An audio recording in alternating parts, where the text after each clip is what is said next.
Hi kids, I want to just show you today how to use your week at a glance to help you out a little bit. So your first page always just gives you an overview of what you're doing every day.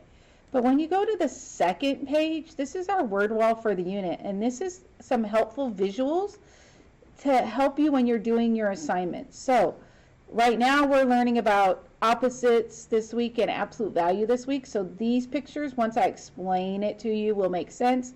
We're also going to be learning about the coordinate plane and the grid and how to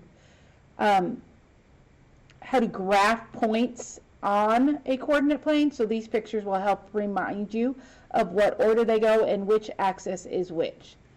Our third slide always shows you what our expectations are in class.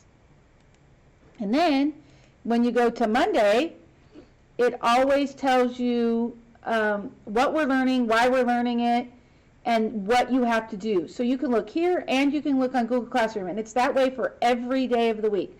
I hope you start using these guides. Always watch the video on Monday. If you go back to the Monday day, or the first day where the glance is, there's always a video up here that explains what we're learning for the week.